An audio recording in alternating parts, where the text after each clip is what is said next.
SC, the New York Giants. Eventful week. First on Thursday, head coach John Harbaugh said he didn't know when Malik Neighbors would be back from what he said was, quote, not a simple knee injury. Neighbors tore the ACL in his right knee in September, has had 2 surgeries since. On the same day, Giants defensive lineman Roy Robertson Harris tore his Achilles while working out. He'll miss the entire season. He was expected to start as the Giants try to rebuild the interior of their line after trading Dexter Lawrence. And then Friday, quarterback Jackson Dart introduced President Trump at a prep rally in New York, and his appearance with the president prompted his teammate Abdul Carter to respond on social media, saying afterwards, quote, thought this blank was AI. What we doing, man? Did after the post sparked considerable reaction from around the league. He then responded with, me and JD6, quarterback Dart, are good. We spoke earlier as men. Y'all can keep y'all narrative. So that's what's been going on. That's a week in review for the Giants. Mike Kennedy, Scott. For May, and Dan Graziano. That's a news-packed first part in May. Political differences aside, not getting into that because no one cares. What we care about is how early on in a tenure with a head coach, there could be an issue in the locker room. How are you handling this as GM? Well, first of all, it's family business. There's always going to be disagreements. But more fundamentally, the job description of a quarterback is, do your teammates believe that you can lead them to where you want to go?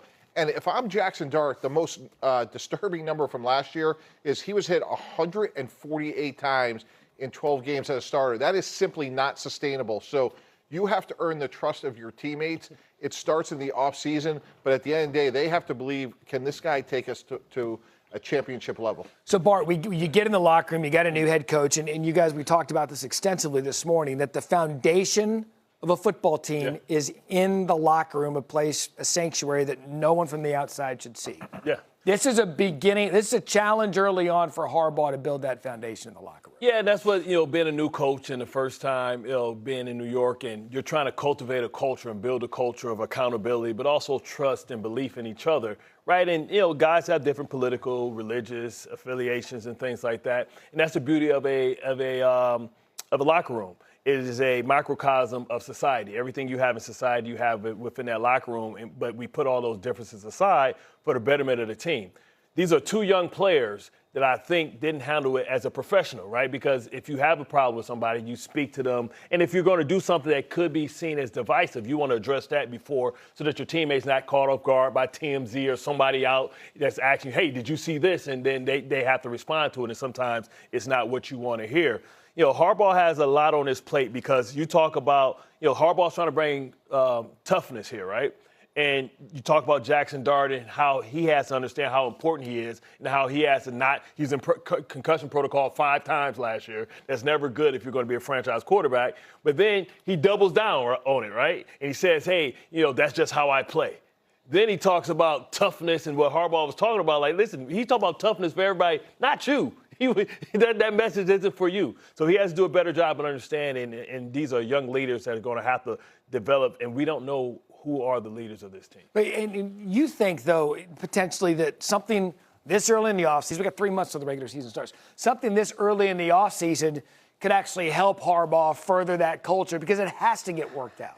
Right. I mean, look, yes, it offers the opportunity to have constructive discussions behind the scenes that help the players in the locker room understand, each other foundationally at a different level. And I think that's, that ultimately, if that's what comes out of this, then good. I think it kind of underscores the challenge that John Harbaugh has here. Because with Bart's point about that, it's a young team. I mean, these are 2 guys that are 2 of the most prominent players on the team. They were drafted last year. So John Harbaugh, this isn't a Giants team where you just got to plug in veteran coach with the Super Bowl title and assume that's all you were missing. He still has to build something. It's kind of a ground-up rebuild still in New York. And you talk about the youth of this team. One of those guys, Malik Neighbors, by no means is a veteran yet, gets injured last year. The sound came out last week. We're like, no, wait a second. That doesn't sound great. How concerning is that when you add all of it on top? I think it's extremely concerning because for Jackson Dart to be his best, you want him to have his best receiver. Malik Neighbors is an elite talent at the position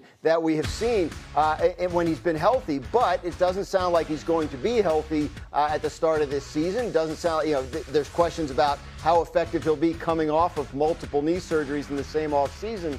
At all this year. So I think this is a significant area of concern for the Giants. nothing they can do about it right now other than rest him and rehab him and get him ready for whenever he can come back. But multiple knee surgeries. Yeah. The second was not planned. No. It was because the first one didn't work. And so, yeah, I think there's legitimate reason to wonder how much, if at all, you'll have Malik Nabers this season, and if you do, how effective you can expect him to be. One of the big challenges for the Giants is Jackson Dart and Malik Nabers played together in one game, and look who they're competing against. You think about the offenses of Dallas and Philadelphia, Dak Prescott, Jalen Hurts, great quarterbacks with great skill players. And look, Washington, Jaden Daniels went to the Final Four his rookie year. Obviously, he got hurt last year. So this is a division you're going to have to score points. It starts with your quarterback, who's going to have to stay healthy. And Malik Nabers is a great player, but it is ominous what John Harbaugh said before the draft.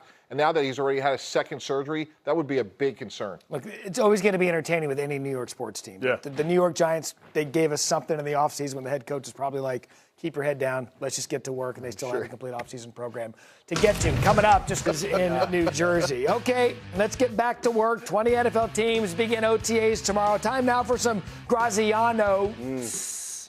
Didn't get that the emphasis on the right syllable. You're good. What can you tell us about the Browns quarterback competition? It looks like Todd Monken, the new head coach, is splitting up the offseason reps between Shedeur Sanders and Deshaun Watson. Yes, Deshaun Watson is still there. He's entering the 5th and final year of the 5-year, fully guaranteed $230 million contract they gave him as a condition of the trade that brought him there from Houston.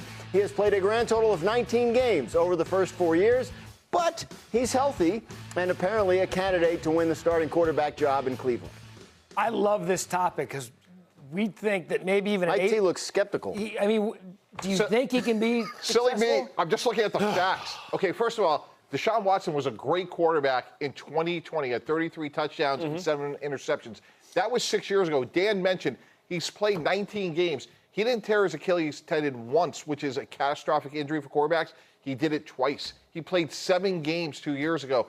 If the 4 of us were running the Cleveland Browns and we had to feed our family based on the reasonable likelihood of good quarterback play, that is not the fact pattern we would be basing it on. No, but if we were trying to feed our family, we probably also wouldn't have signed that contract and made a trade that we did. Why not go with Shedeur Sanders, where he showed some flashes as a rookie? He has high upside. If I was running the Browns, why not go Because with you paid him the money. Right, but that's a sunk cost, and that's ancient history. Yeah. So then, if that's the case, why didn't you cut him or waive him and let him go sign somewhere and try and be a backup and do that? Like, listen, Deshaun Watson, for all that we talk about Deshaun Watson, what he hadn't been, what he was pretty special. Yep. 3-time Pro Bowler. He at one point people were making the argument, would he be better on Kansas City than Patrick Mahomes? Now, I know that's laughable now, but the kid is only 30 years old. You can't tell me that somebody's career in football life is over at 30 when we talk about quarterbacks playing to 40. Yes, he's had 2 ACLs, but so did Thomas Davis, and he was a linebacker. I don't need him to be running around. I need him to be able to throw the ball from the pocket, and we know he has tremendous arm talent. We know traditionally he was a winner. I think maybe just under Stefanski, that was the wrong system for him, and the injuries played a big role. We understood the circumstances in which he got there in. It was the wrong system for a guy that's always hurt to be successful in. That's true. Like, he hasn't been healthy. He hasn't been on the field. He led the league in passing yards 6 years ago and has barely played since. If the Browns he's on the team because he has to be, because the money's guaranteed. Yes. I mean, to answer your question, why not cut him? Got to pay him $46 million no matter what. And right now, they've restructured that contract so much that if they cut him, the dead money cap hit would be well over $100 million. So they're stuck with him. Maybe they're hoping he plays well in the preseason. Somebody trades something for him. I don't know, but I think it's like if we can get something out of this guy before the end of this, franchise-crushing contract that we handed out, great. Do you know the history of we all know aware of the history of the Cleveland Browns, right? Sure. Nothing good ever happens to them. What can be the worst thing than Deshaun Watson taking $230 million and then ball out on his way out the door, and you know you can't re-sign him because of what he's done the years before? That is perfect Cleveland drama. That is sadly true. All right, we're going to leave that one there because we're just 8 days away from June 1st, which is significant I believe in you, Deshaun. in the NFL. Graziano, it's on this one, A.J. Brown. Yeah, next week after June 1st, the expectation continues to be that the Eagles will trade wide receiver A.J. Brown. The Patriots continue to be viewed as the most likely destination. They waiting till after June 1st because It allows them to spread the dead money out over this year and next year, whereas if they made the trade before June 1st, they couldn't do that. They'd have to take a huge dead money hit this year, probably cut and restructure some contracts that they don't want to do. So I would say that we're sitting here this time next week. We're talking about being on the verge of an A.J. Brown trade, likely to the New England Patriots. All right, so we're going to keep it quarterback, because is this going to be addition by subtraction for Jalen Hurts this season? I believe so, and I think the last example we saw of that is when the Bills moved on for Stephon Diggs. I think, this is telling Jalen Hurts, this is your team, but you better show that you can produce. And this is a great opportunity also for Devontae Smith to prove that he's a number one receiver. Like sometimes, when you have a receiver that's asking for the ball, the divas, right, it distracts the quarterback in the floor of the offense. And maybe you can't run the offense because you got to, cater to his ego. When you have a team of good players, not great players, the ball goes where the defense dictates. So now it makes it harder to defend when there's no definite number one, but we think Devontae Smith can be that number one. There was the timing of that article that came out earlier this offseason on ESPN.com about Jalen Hurts specifically, especially with the A.J. Brown stuff going on. So you're a front office, you're the GM, you get rid of the very talented receiver, you put it on the quarterback's shoulders. Is it all or nothing for Hurts coming into the season? I don't know if it's all or nothing, but it's a really high bar in Philadelphia. We saw him replace Carson Wentz. They have a player behind him in Tanner McKee that they like. And I'm not suggesting that Tanner McKee's going to replace Jalen Hurts, but the concern I have is the size of the Philadelphia receivers. We have a graphic here. If you think about the receiver position guys as a basketball team, A.J. Brown's your power forward at 226 pounds. Now, look, Devontae Smith could be a number one, but look at the weight difference between the next biggest receiver. Last year, Jalen Hurts averaged 10 attempts per game throwing between the numbers. That was 28th in the league, thanks to Rias. So the question is going to be who's going to take care of some of this heavy lifting for Philadelphia? Are they going to try to get the ball more between the numbers with new offensive coordinator Sean Mannion? So there are a number of questions. This is a big year for Jalen Hurts, just, again, given the bar in Philadelphia.